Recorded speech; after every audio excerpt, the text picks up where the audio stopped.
Heyo, my name is Sarah, and today's book review is on Claimed, Book 1 and the Lair of the Wolfen series by J.R. Ward. Non-spoilers, I give this book a 5 out of 5 stars. Come on people, it's J.R. Ward.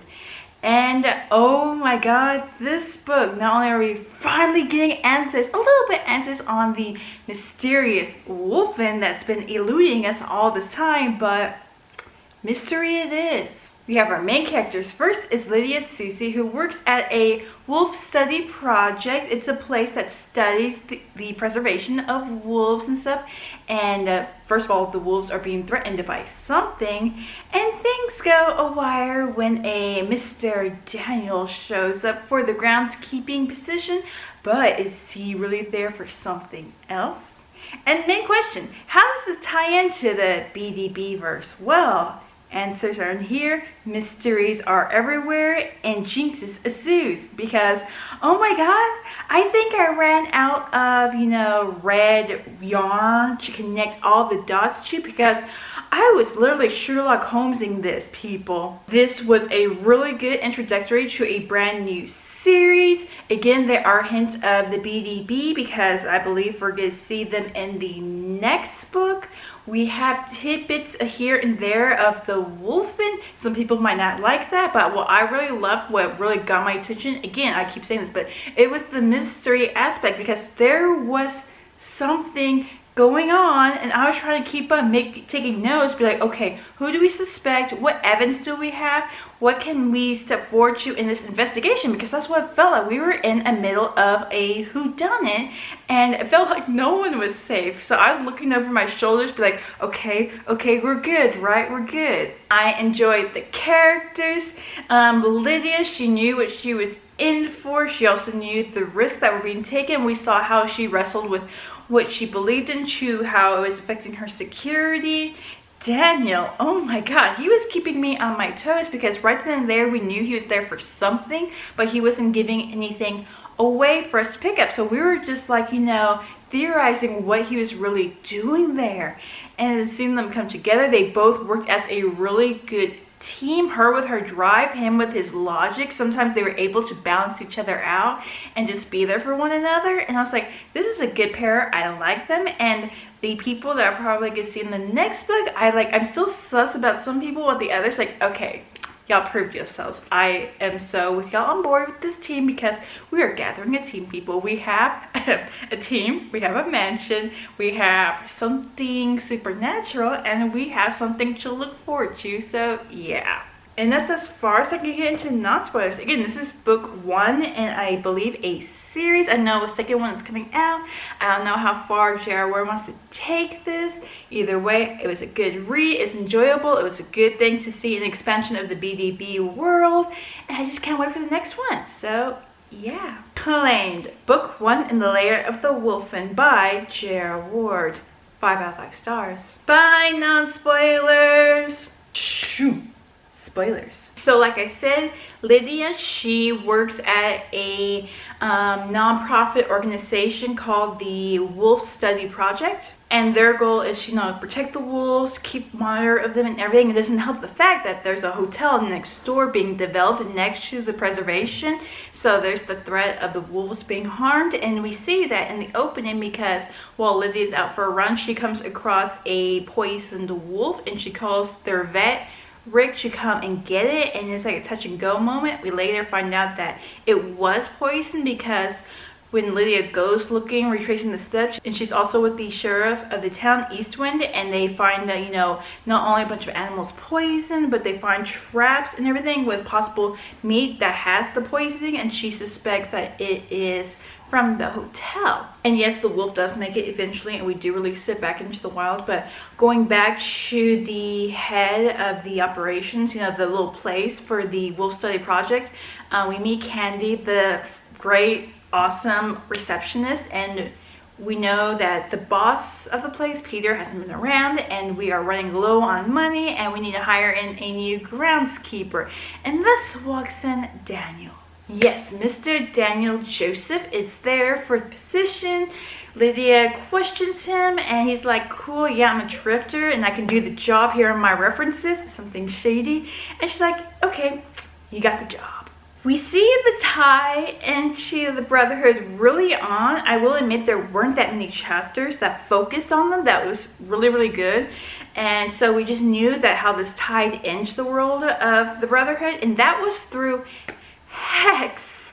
The last person that I would expect, it was through Hex. And it's because she is having nightmares back at the lab. So for those of you who haven't made it that far into the Brotherhood series or haven't read the Brotherhood series, yes, Hex, she is a half vampire, half sympath, and in her past she was sold to a human laboratory that did all of these tests on her. So she has those horrible memories, and all of a sudden they're just coming back to her, and we're like, okay, this is somehow get tied into Lydia and Daniel's story.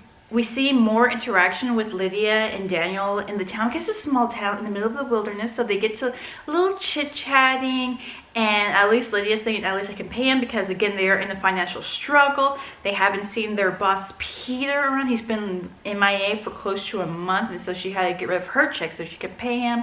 They swapped some stories. We got little people looking like, oh my god, the only young people in this town, and they're talking gossip. So here's Lydia saying, okay, I'll see you at work at this time, because he's going to keep the old groundskeeper's time as well. And as Lydia is leaving to go back to the office, she comes across not only Eastwind, but also a crime scene, because somewhere close to the preserve, well actually on the grounds of the preserve, there was a body of a hiker found, and we're like, oh no. Lydia hightails it back to the office. She notices that, some things really need to get fixed up and everything, and she goes through the security cameras, because there's security all over the preserve, but just some places, and she witnesses the wolf attack that took out the hiker. So first of all, we find out she's a minor in IT skills. So you know what she does? She not only wipes that evidence, but she finds some other clips from feeds, and she loops it and she splices it into that area to make it look like nothing happened. And then she gets the computer ready to fry. And while she's doing all of this, Daniel is very sus, because not only did he purposely place him there in the town so people can know him, he strategically took out the security lights that Lydia notices that weren't working, and he's scoping out the place, and he's watching Lydia do these things, like wondering what she's doing. But we're also wondering, he's mentioning how he's there for a reason, and we're like, is he spying on the WSP, or is he there for another reason? And how is he connected to Lydia for that? So we have mystery. We have a wolf attack and Lydia covering up, and we have Daniel there for an unknown reason. So I'm like, get your thinking caps out, people, because we have a lot of notes to take. And to add a pin to that list is for the day when the boss does show up, Peter, and Lydia is starting to ask him like some select questions. So we see how irritable he is and very defensive, and he just gives a few words there and leaves. And Lydia was able to pick up on the hints that he was trying to hide, so she begins snooping around the office, and of course she doesn't find anything, but she's worried about something, because she knows that they're not in a good financial area. Why is Peter, first of all, he doesn't smell like he taken a bath like in a week or so. He looks very ruffled. So the flags are flying, and Lydia's picking up on those. So we have to investigate Peter, people. And it doesn't help the fact that when Sheriff Eastwind shows up for the footage, and they're kind of having a conversation, him and Lydia, and she's trying to get more info, and he's starting to close off certain things, and he's being really sus about it. That I'm like, okay, sweetie, we can investigate this on our own. Just say we were snooping around and just get like a slap on the wrist. You don't have to leak this to the press, because again, we believe that it's the hotel that's poisoning the wolves, and this would be a perfect opportunity for them to use this evidence against the WSP. And she feels like Eastwind is protecting the hotel, which she finds very treacherous, because he's part of the town, but he also knows that this brings in jobs, so she doesn't know who to fully trust. Things aren't going so well with Hex, because she gets a meeting from V at work, and that's never a good sign. And even I'm like around the shadows in the corner while they're having a conversation, like, V, what are you doing here? You never come to visit Hex, especially when she's working. What are you up to? And so she's like that too. And he's like, I had a dream. And I was like, oh God, not the dreams. Not the dreams. Again, people, if you haven't read the BDB series or anything, or haven't gotten that far into V's personalities, you know, if he has a dream and you're in it, that's never good. And Hex is like, okay, keep that dream to yourself. I'm going back to work. And then he said, Wolfen. I'm like, we are in trouble, people. Even Hex is like, okay, that's not good. And while we're stewing on that, let's go back to Lydia, how she's doing. Because not only did she leak that info to the press, and they're going to come do their little, you know, investigation, they're reporting.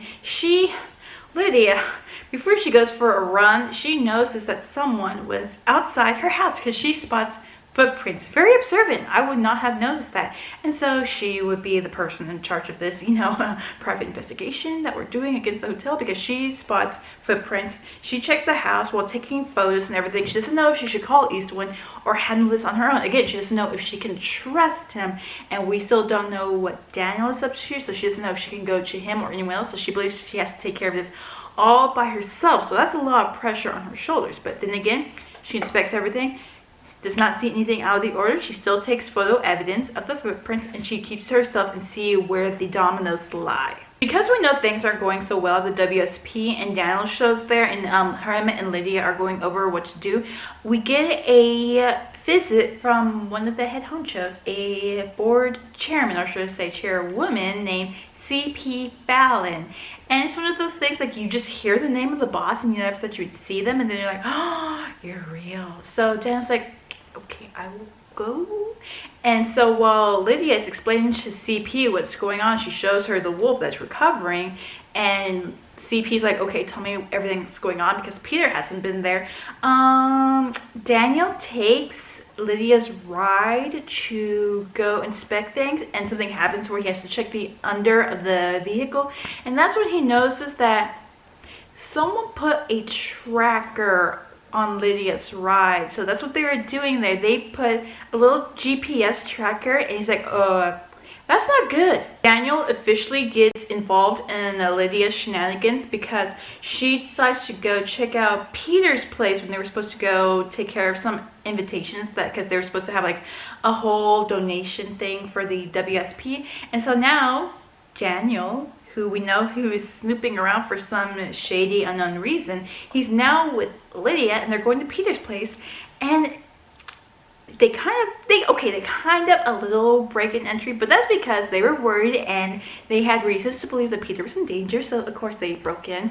And they noticed that this guy, who always has his place very clean and tidy, was disorganized as hell, and it was nasty. So this is not in characteristic of Peter. So we're like, okay, first of all, don't touch anything, because I'm like thinking, let me go back to the car and get the gloves and the plastic booties, because I do not want to leave evidence around. So don't touch anything, I will be right back. But they're going around and they hear water coming down, and they notice that there's a flood of water coming from a bathroom upstairs. And even I'm with Daniel thinking, oh God, we're about to find a body, aren't we? But no, we go into a bathroom that just has a bunch of running water, and Lydia picks up on the scent very fast. She smells chlorine, and we're like, Peter's dead and the body is gone, and we need to get out of here. So we beat Fee, we leave. We're thinking, okay. Even Daniel's like, what did you pull me into? And she's like, I don't know. And she tells him what happened. And I forgot to mention, someone sent Lydia a cryptic picture of her on her front lawn. So Daniel's like, why didn't you tell me any of this? Because now you have me involved, which he secretly wants to be involved because he's trying to do something shady here to begin with. And Lydia's trying to calm down. And then that's when they see the news report man go vroom to Peter's place. So we're like, we need to see what's going on. But Daniel's like, no, we don't, because we don't want to get involved. And Lydia's like, I got an idea. So we go to a blind on someone else's property, which is okay. And through there, they see, yeah, the people are there to check out Peter's place. And we're like, okay, we're going to come up with a plan and everything. And that's when they notice that there's someone below the blind. And we're like, we were followed by a guy in dark and black with guns.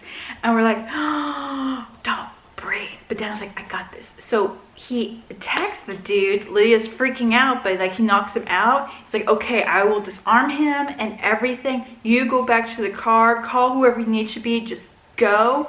And she's like, she runs, right? And she's like thinking, okay, he knows that there's a GPS because we were talking about that, how this guy followed them, and she needs to call Eastwind. But the moment Lydia takes her eyes off of Daniel, not only does he snipe the guy and take his stuff, but he also takes evidence of this guy, like eyes and stuff, and he hides the body.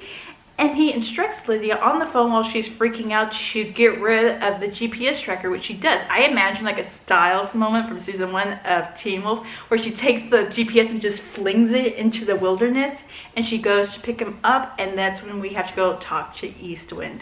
And so it's like, a lot of that's happening, people. We have our notes piling up. We're like, okay, strings are everywhere. We're looking at our board, our crime board. What's going on? How's this tied to WSP? We gotta find a connection to the hotel. Who does this guy work for? What's Daniel really up to? What are we gonna do for Lydia's safety? It's like, strings is everywhere, people. It's like, the mystery is afoot.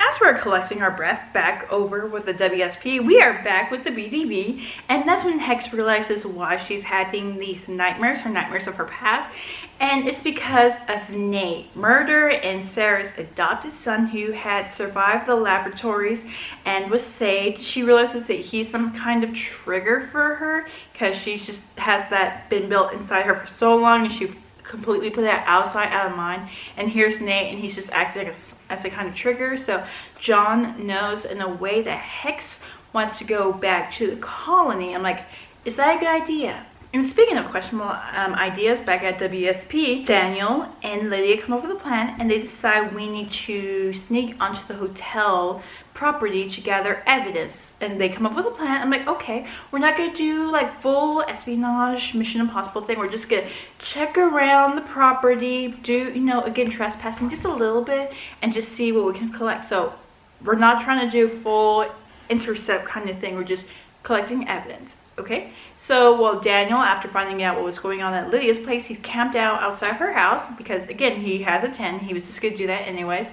And Lydia sees her grandfather's ghost. Okay, he only comes across a couple of times, but now we have ghost sightings. Like, I just felt like I had to throw that in there. The biggest twist in this book that I did not expect at all has to do when Hex went to the colony with John, and they had word from Rev that no harm would come to them because, you know, he's the king of the sympaths, and she's just there for questioning, right? She's gonna ask a sympath or a half sympath some questions and be on her merry way. It has to do with the labs. So this sympath, this half sympath, comes, and Hex questions him with John being there, you know, being the male he is, while the sympath is like, are you done with this? I'm like, I'm not really scared of you, because he's not, even though he has a gun to his head.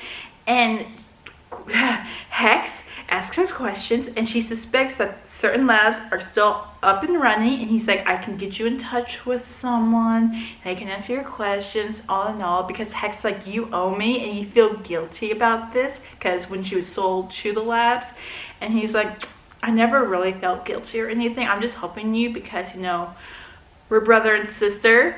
And I'm like, wait, what?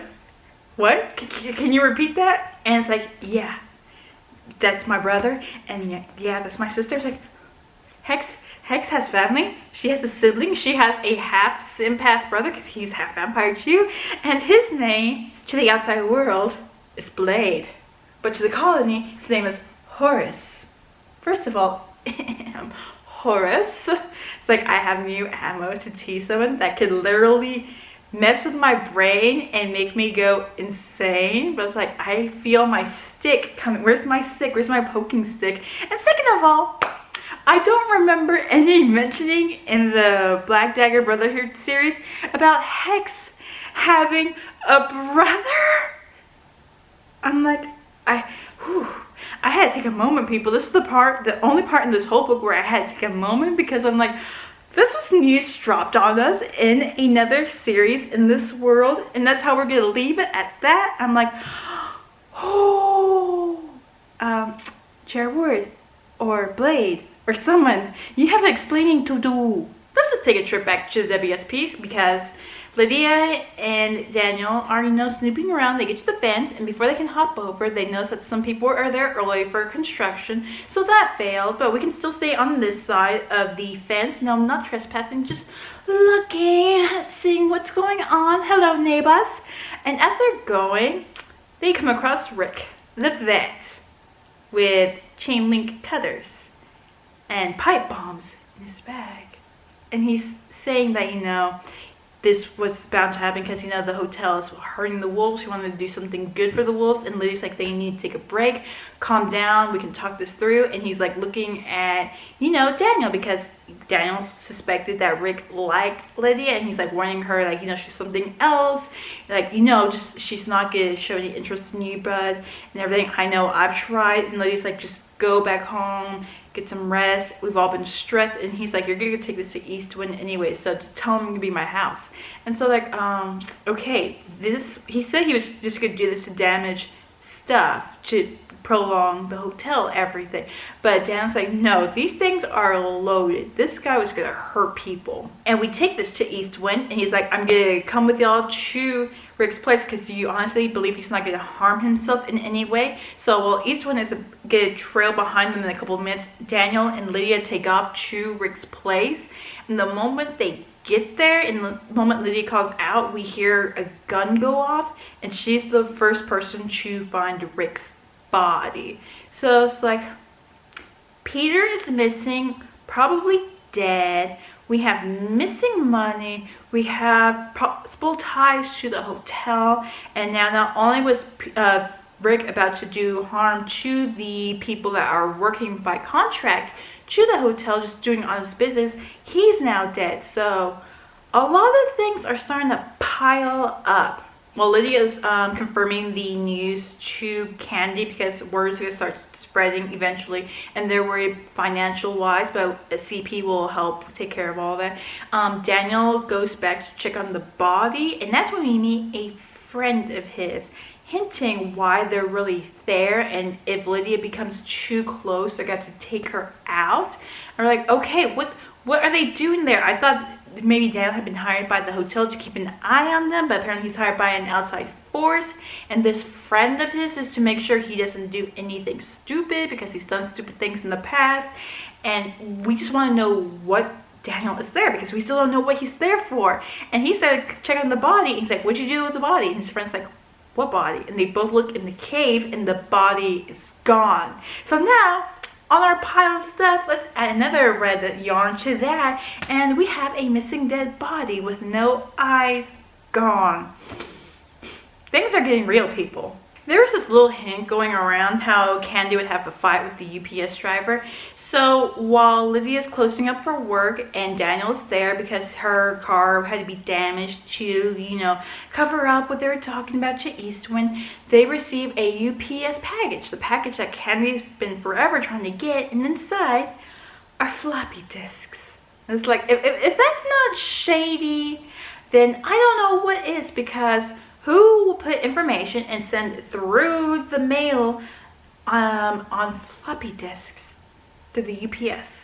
So let's go find a computer that works on that. And we have our almost interaction between the BDB and the WSP because Hex is sent in that general vicinity to go meet Blade's contact, and of course she was supposed to go there by herself, but Blade and John tagged along. Like, we're not messing up with the schedule, we were supposed to be off today anyways. And she's like, okay, I love you for that, just stand over there. And they were like, cool, we gotcha.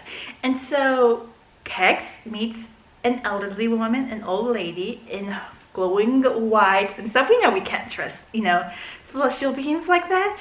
And this person mentions how what's going on at the lab are being tested on the wolves, and she's like, what do you mean? And the woman is like, they are looking for the forever, and it has a tie to Hex and what happened with her in the labs because something's going on. And the woman warns Hex of if she doesn't take care of this destiny, this path that she has to take, those around her will be harmed. And before Hex can get any information, the woman disappears, and what reappears is a giant silver wolf before disappearing that John and Blay never saw. So that was an encounter with a Wolfen, I presume, because Hex is like Wolfen. It's like, okay, we're starting to get hints about her tie with what's going on in this series. And again, it all falls back to the labs and what happened in Hex's past. After releasing the wolf with the assistance of Daniel, Lydia, without him knowing, goes to a high school because it's the only way where she can get, the information off the floppy disks. And again, the connections are getting closer because these are printouts and screenshots and everything of reports going back 25 years ago of scientific testings of all these terrible diseases and viruses on subjects. And she's thinking they're testing them on people and animals, but then she sees the word vampire. So someone had sent Peter floppy disks of what were going on in the lab. So did Peter have a connection, and that's why he got murked and we can't find his body? And here's another small question that wasn't answered at the end, and I don't believe the answer I was given was because while Lydia was waiting for all the kids to leave because school was laying out, she noticed that there's the traditional trophy rack and everything and pictures from the past, and she sees Candy when she was back on the varsity team of cross country. I'm like, yay, representation for cross country runners. But she also notices the coach that was an east wind that looks exactly like our east wind. I'm like, Nani? And of course Lydia asks Candy this because she said that she went to the school and she saw the stuff, and she asked her about that, and Candy said, oh yeah, he's just the spitting image of his father, without anything going off, no ticks or anything to pick up. But there's like a shift in the air that Lydia can sense. And it's right then and there when Candy was talking and everything, saying how she has to do everything because she's the secretary. She has to know a bunch of ins and outs that are going through the WSP, and that's when it clicked. And even I was like, oh! And so that's the moment where Lydia accuses Candy of killing Peter. And if that wasn't bad enough, while Daniel is outside working on the property, he sees something in the distance, like a little reflection, and it's a latch. A hidden underground latch behind no trespassing signs. And he goes there, accidentally tripping a sensor. What does that sensor ensue? Yes, the moment that Daniel inspects the latch, he gets attacked by a guard of sorts that was like the one that tracked down Lydia. And he's about to have a gunfight when the guard gets sniped by Eastwind. And he knows what Daniel did to the previous body. And he says, I know what you are.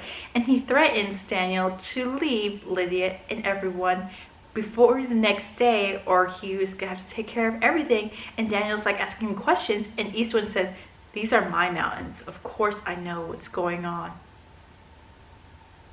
And things are escalating, especially at WSP, because Candy calls Lydia on her accusation, and we don't know if she's coming back, but Candy just kept that calm face. I'm like thinking, okay, I knew we couldn't exactly trust Eastwood, but now can we trust Candy? And things are just going haywire. So Daniel, Lydia, I know y'all are started feeling emotions for each other. Y'all can get that out of the way, but first of all, we need to figure out what's going on, because we do not know who to trust now. And yes, Lydia and Daniel spend the night together, enjoying the night, even though the friend of Daniel said don't get too close. I'm like, can we do this like another time? Can we do the double tango another time when we're not almost about to die? But again, what does Daniel not do? Does not leave. And Eastwood shows up at Lydia's place, and he looks at Daniel, and Daniel's like, I was gonna leave in the morning. He's like, well, it's the morning and you're still here. So he shows information that Candy had sent to Eastwood to show to Lydia, saying, yeah, everything about this dude is a lie. I did my investigation after Candy couldn't find anything, and everything he's been telling you is a lie, and he could be dangerous. And so Lydia, feeling betrayed, obviously and understandably, tells him to leave, and he does. And Eastwood also says, yeah, now we're even for that thing you did with the computer. And he's like, what are you talking about? And he's like, yeah, I know you spliced out all that information, so don't do it again. And he's like, oh, of course the bite marks would have told you when they did the autopsy. And he's like, no, I saw the attack. And Lydia's like, wait, what? He's like, yeah, I saw the attack when the wolf killed the hiker. And she's like, how did you know all that and stuff? Like, this is my mountain. I know everything that happened. Have a good day. And he leaves. I'm like, Eastwind! Okay. And yes, I know there are people that are spinning images of their parents and everything, but this is the world of BDP. I do not trust anyone that is a spitting image of their father. So I think not only is Eastwind something, even though people are like, no, he's just not the son of the previous Eastwind or anything. And he's like, I know everything that happens on my mountain. I'm like, hello, something weird. I do not trust Eastwind, and now Lydia, who doesn't have Daniel to lean on for support and who she could trust, because that's broken. Who can she trust Eastwind? And we're like, no, what do we do now? But a miracle comes from the heavens above because Candy shows up and she's like, yeah, I did not kill Peter, but I knew everything was going on.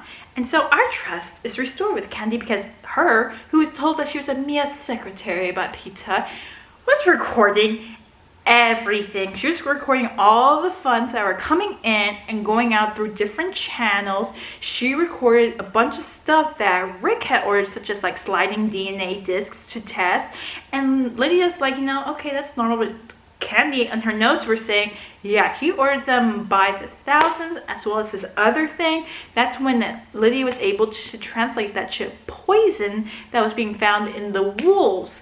So it's like, what? And through Candy, we found out that there was some connection between Rick and Peter. And that's when they came up with the theory, the conclusion that maybe it was Rick that killed Peter. Because again, we still haven't found his body. So now we have Candy back in our corner, which is thank God. And we finally get proof of what's going on at the WSP because Lydia and Candy go to pick up Lydia's car, and the mechanic says, oh yeah, and the stuff that's in the back of your car, and she sees that there's a bag and it's left by Rick, and in there was an insurance policy that he had. And when we get back, we find out this is the proof that we've been waiting for all this time. In it is proof of DNA manipulation that was going on with the wolves, and that the poison that was being used on wolves was on specific subjects so that they wouldn't get loose. So Rick and Peter were being paid by someone to test something to make a wolf, a hybrid-like creature, and the wolves that were being harmed were the subjects that were done, needed to be get rid of, and autopsied and disappeared. So that's not good, and the only person that now we can go to with high authority is CP. So while Lydia's on that task, Daniel, who's still not out of town, gets a visit from his boss saying, yeah, you're still not done, and if you don't finish your job, maybe we can have our fun with Lydia. So Daniel is there. It has to tie with the wolves and what's going on in this mysterious, shady experimentation. I'm like, okay, this person is, threatening Lydia because they now know that Daniel has feelings for her. Understandable. Okay, this is a job. He was sent there to do a job. And Horace, you have some explaining to do because Daniel's boss that is making him go back to the hatch and finish this job, and if not, Lydia's going to pay the price, is Blade, who knew that the labs were still up and running and sent Hex to go talk to a contact that was apparently a Wolfen and now has a connection to what's being done to the wolves and had sent Daniel to do a job to investigate and take care of something that's possibly tied to the labs. What? I'm like, I'm out of red string right now, so we're just gonna have to take notes. The mystery comes to a climax with CP because she was in charge of the experiments. She was the one paying Rick and Peter to test the wolves, but on to test longevity because she's in the pharmaceutical business and she knew that taking care of diseases and all that stuff, that's going to take forever. But she wanted to test to see how she can strengthen the immune system, because even the immune system had the expiration date that led to people dying at certain ages and all that stuff. So she wanted to see if she can help improve that to allow people to live longer, to live forever. And the best way to do that was to test it on wolves that were reintroduced into the area back then. And it was supposed to be a harmless experiment. And Rick and Peter were just there to keep an eye on the animals to make sure that they were, first of all, contained in a secure, controlled environment, and just to keep tabs on them. That was it. That was all that the experiment requested. And again, she pointed out to Lydia, this was a harmless, it showed no significant or minimal damage to the wolves. It was harmless. They just introduced something, and they just wanted to see how it affected the wolves, because these wolves were known to live longer than normal. So they just wanted to see how that affected humans. Again, completely harmless, no pain or anything or damage done to the wolves. That was completely it. But then when Lydia not only tells CP what's going on, this was showing the evidence of the quote-unquote human animal wolf hybrids that CP thought was fiction, she said all she had paid Rick and Peter to do was that, just to keep an eye on the wolves. So she said, who the F is paying them to do this to the wolves that they were testing? Meaning they were taking pocket from someone else. Lydia does find Peter's body through the help of her grandfather, and her grandfather warns her something else, the ghost of her grandfather. And at the same time, Daniel goes back to the hatch, and he's about to bust in there and drop some grenades, dynamites, and everything to take care of the job when he gets shot by his friend from the, cave where the body went missing. And there he is dying, and the guy said no hard feelings and everything, but you know how Blade is, and he's telling him to protect Lydia, and the guy's like, nothing can protect her from Blade. And right before he tries to kill Daniel, the same wolf that attacked the hiker with the distinctive marks on his body attacks the guy, because this is a big wolf, a bigger female wolf than normal, and attacks the guy. It saves Daniel, and Daniel thinks he's going to get killed by this wolf, and the wolf is just there to check on him when the wolf gets shot by another same identical guard, the same one that got killed by Daniel and sniped by Eastwind, and it harms the wolf. It shoots the wolf, and the wolf is injured, and Daniel's like freaking out. And when the guy shows up to see the wolf, it starts turning into Lydia. I'm like, Lydia was the Wolfen. Lydia was the Wolfen. I completely forgot there was supposed to be Wolfen in this book series, because I was jumping around thinking, okay, maybe Lydia, maybe Daniel, maybe Eastwind, maybe it's someone else that hasn't been introduced into this equation. I don't know. But then my mind got distracted by the whodunit mystery conspiracy thing going on. I was like, oh, is it the hotel? Is it this? Is it this? Okay, the hotel has nothing to do with this. Something else is completely going on. And then we find out Lydia is the wolf, and she's the wolf, and no wonder she had tied to the wolves and everything. Oh my God, what is going on? But yes, Lydia was the Wolfen. She protected Daniel. I don't know why she killed the hiker, but she gets shot, and the other guy's coming up to her, and Daniel's like freaking out. Here he is dying, and there she is dying, and they're like, oh my God, I'm so sorry, I love you, and everything. And the guy's about to kill Lydia because Daniel thinks now she's dying from her wound, and all of a sudden the wolves show up, especially the wolf that they released, and they protect Lydia and Daniel and kill the guy, and they wait until CP shows up, and she comes to the rescue, and oh my gosh, so much things ensue. Lydia is okay after CP saves them, and they also manage to, make sure Daniel pulls through and everything through surgery, but through that, they find out, yeah, the inside of his body is not good. He is terminal. There are so many things riddled in his body, and they thought they were going to have forever together, and that's when Daniel tells them that he's part of an organization that protects the genetic coding of humans, and that something was going around here, and his job was to get rid of it. So again, Blade, are you running something in the name of the US government and hiring humans to do your job, while in reality you're actually hunting down the labs that took your sister, that was, well, okay, she was sold by her family, but took your sister and was experimented on? You're still feeling guilty, even though you're claiming you're half sympathetic side, saying, oh no, I'm completely fine, nothing is affecting me. What? And speaking of family, Rev tells Hex that her grid is collapsing. So like how sympaths have grids, and that's how they can sense each other, but he's saying that, yeah, your grid is collapsing, and psychosis is not what we want to have, because if that happens, everyone you love is going to get harmed. And we're like, what?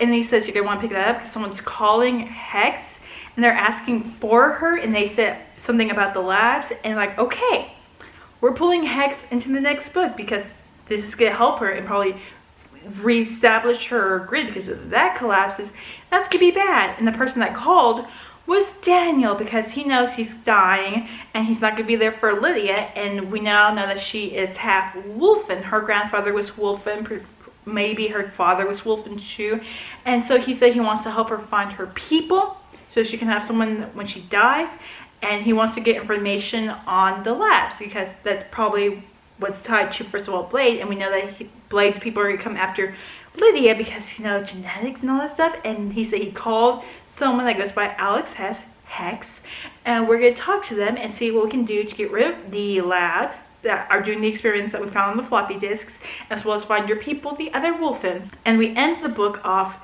with CP showing up and telling Daniel, we might be able to save you if we try a quote-unquote mysterious cure.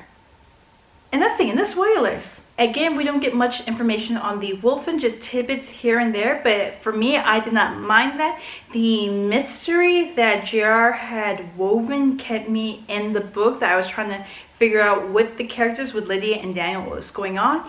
And so when we were introduced to the Wolfen close to the end, I was like, okay, first of all, I was suspecting people, but then I forgot. And so finding out that Lydia was the Wolfen, I'm like, oh, what? So now that the first book has set the premise of what's supposed to go on in the next book, and if there's more books, cool, that's awesome. I like how they started the world, but now we have something to go on to for the next book, and that's going to be introducing Hex to the team and find out what's going on with the labs, especially finding other Wolfen members, because Blade apparently is after people that don't have the same genetic coding as, you know, humans. And it's probably an excuse to find the labs as well as go after the Wolfen. I don't know, having Blade introduced and just like that, leaving him in the air like that, I'm like, what's really going on? I still don't trust Eastwood, even though him and Candy are now part of the team, as well as CP, because we have our mansion, now we have our team, and we have our information and all that stuff. I still do not trust him. I did not trust him, especially when he kept saying my mountain, my territory, my land, and all that stuff, and he has the same spitting image of a photo that was taken many years ago. It's like, unless they prove me wrong, I do not trust him. I think he might be something. I don't know. I enjoyed Daniel and Lydia. Yes, we felt the attraction between them, but they also made a good partnership, okay? Yes, Lydia was the straightforward, going off gut instincts, while Daniel was the one that was more operational and he inspected things before taking the next step. They kind of did a good balance out together, and yes, they were gonna fall in love with one another, but you know, now they have a relationship and they probably have a way to help Daniel in a way. I don't know what CP has in store for this, because he did not want to do any testings to prolong his life. He just wanted to live as it was, but who knows, CP might have something up her sleeve. And I hope the wolves that were, you know, being tested are now finally safe from what Rick and Peter were doing to them, because now they're showing slightly more intelligence, especially how they reacted around Lydia and protected her and Daniel from attacks. And so, yeah, again, this was a great expansion of the BDB world. I enjoyed it. I like how this is like in a small corner out there, and we do see slight ties to them, but this is his own separate thing. The moment Hex helps them with the labs and stuff, if that's how J.R. Ward wants to finish it, I will be cool with that. I'm so looking forward to the next book forever. But if we continue on with that, I would like to see more of the Wolven, because again, we only got teased by one in the, you know, the prison colony series, that one with, you know, the jackal.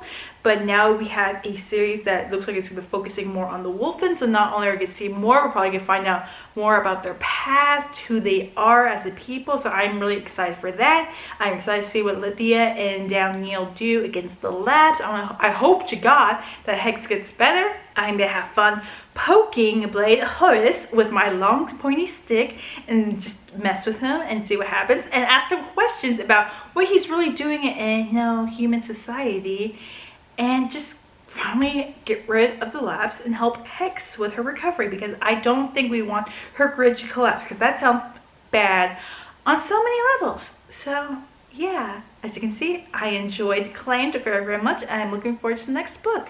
Claimed Book 1 in the Lair of the Wolfen series by J.R. Ward. 5 out of 5 stars. My name is Sarah, and bye!